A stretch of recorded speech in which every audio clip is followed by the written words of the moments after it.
Welcome to the Coach's Corner.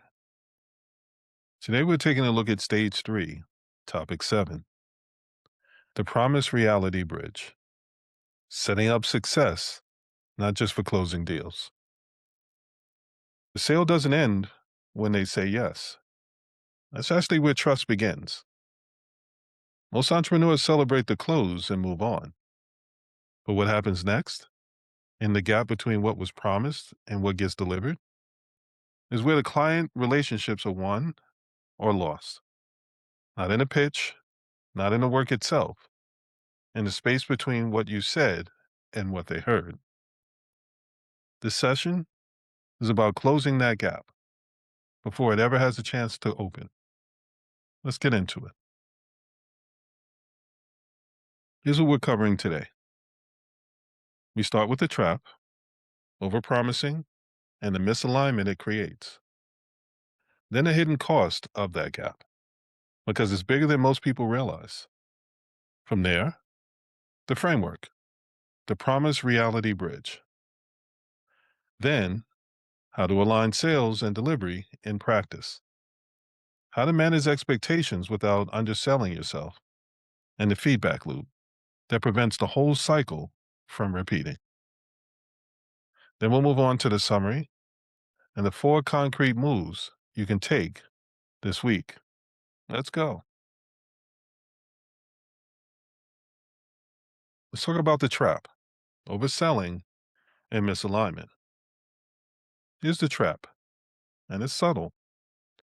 You say quick results, they hear overnight. You say full support, they hear unlimited access to you anytime. You say simple process, they hear completely hands off on their end. None of these are lies, but none of them are clear enough. In the absence of clarity, clients fill in the gap with their best case interpretation every single time. It's not a skill problem. It's not even an intention problem. It's an alignment problem. And it starts in the sales conversation long before delivery ever begins. The fix isn't to tone down your pitch, it's to make your pitch more specific. The hidden cost of the gap. When that gap stays open, when promise and reality don't match, 3 things happen in sequence. First, the client feels misled. Even if you worked hard, they doubt your effort. They doubt your honesty. The gap between expectations and experience reads as deception, even when it wasn't intended. That's a trust problem with no easy fix. Second, your team burns out fixing misaligned expectations. Every overpromise becomes someone else's emergency. Delivery scrambles. Quality suffers. The people closest to the actual work pay the price for what was sold.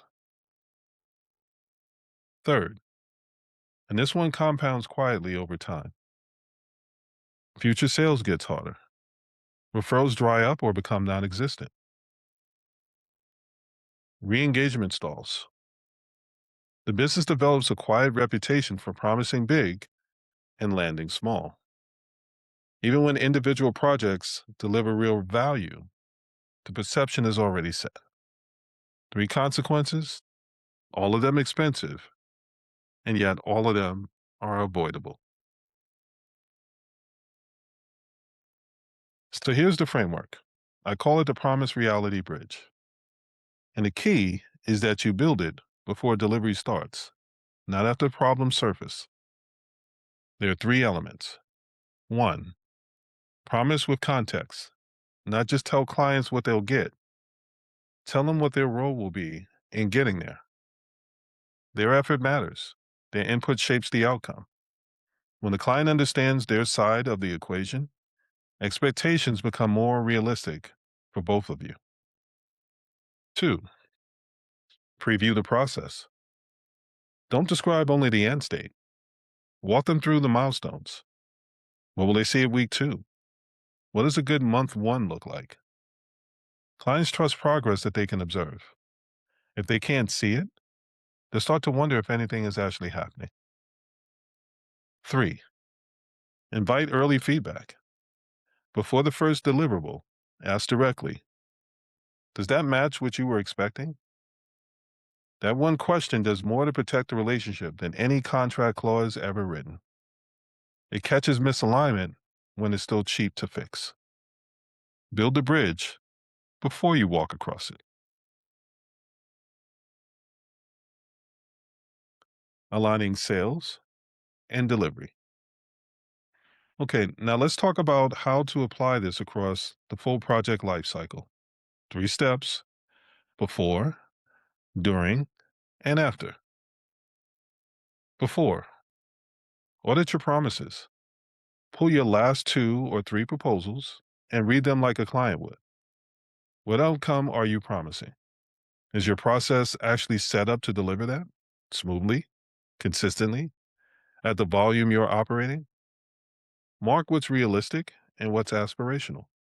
Then rewrite what's aspirational. During, build a communication rhythm. This is the piece that most people skip. Sales closes the deal, hands off to delivery, and the 2 teams don't talk again until something goes wrong. Break that pattern. Create a deliberate loop. Sales talks to delivery feeds back into sales continuously. Close the loop after each project phase, not just at the end. After, use feedback as training. Every project ends with data you probably aren't collecting. Ask clients, what did you think you were getting? What surprised you? Both questions matter. Good surprises tell you that you were undersold. Bad surprises tell you that you overpromised. That information directly improves how you sell the next engagement. Managing expectations without underselling. Here's the reframe that changes how most people think about this. You don't need to promise less, you need to promise clearer. There's a real difference. Promising less means dimming your pitch and making yourself sound smaller than you are. That's not the answer. Promising clearer means being specific about what the clients will experience, what's coming, what's required of them, and what done looks like in language they'd use themselves. When you do this, 3 things shift. Clients relax because they know what to expect and when to expect it. Transparency builds faster than any amount of hype. And when you occasionally exceed expectations, which becomes more likely when expectations are set accurately, that's where your loyalty and referrals start without you ever having to ask for them. They'll just naturally tell other people because they went into it with a certain level of expectations and now you're actually exceeding them. You're giving them a story that they can tell beyond what they paid for. The most competitive thing you can do in a market full of overpromising is be precise. Clarity is a competitive edge. Most businesses are leaving it on the table. Let's talk about the feedback loop that fixes everything. Sales and delivery shouldn't be a handoff. They should be a loop, one that never closes. Sales closes the deal, delivery does the work, feedback goes to sales, and the cycles tightens with every project. 3 questions make this work. What did the clients think they were getting? This reveals the expectation gap. It shows you exactly where your pitch is landing versus where delivery is operating. That's alignment data. What surprised them, good or bad? Good surprises? They show you where you were underselling your process. Bad surprises? Show you where you were overpromising. Both are equally valuable. What surprised them? Good or bad? Good surprises? They show you where you were underselling your own process. Bad surprises? Show you where you were overpromising. Both are equally valuable.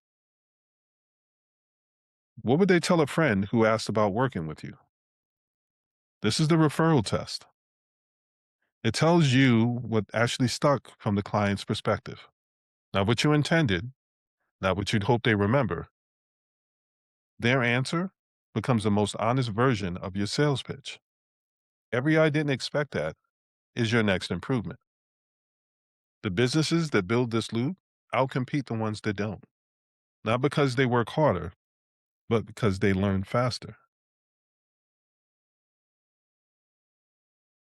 Summary. Here's a summary that I want you to be able to remember. 1. The sale is where trust begins, not where it ends. Most businesses lose clients in the gap between promise and experience. That gap starts in the pitch. 2. You don't need to promise less. You need to become clearer. Specificity and honesty set the stage for trust faster than over delivery strategy ever will. 3. Build the bridge before delivery starts. Promise with context. Preview the process. Confirm understanding. This habit done consistently before the first deliverable prevents most of what goes wrong later. 4. Sales and delivery are one conversation. Close the feedback loop. Every I didn't expect that is your next lesson. The businesses that use delivery as training for sales become consistently better at both.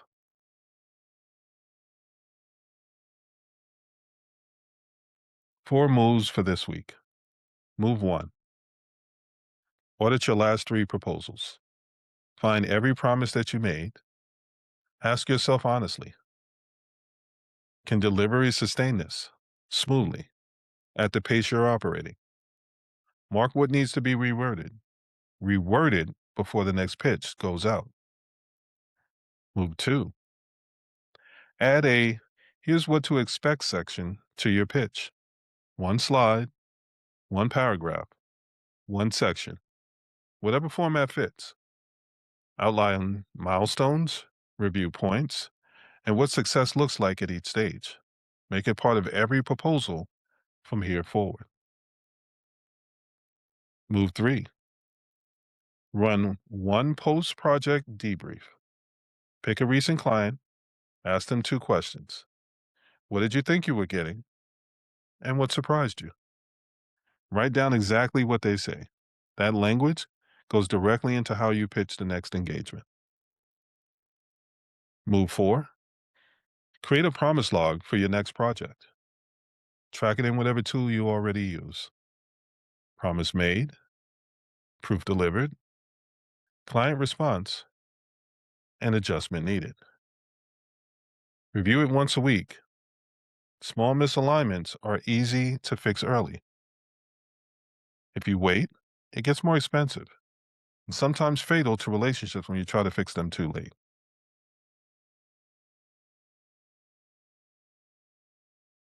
If you want to understand how your specific entrepreneurial type shapes the way you set expectations and where you might naturally be inclined to over or under promise, the entrepreneurial type assessment gives you that clarity.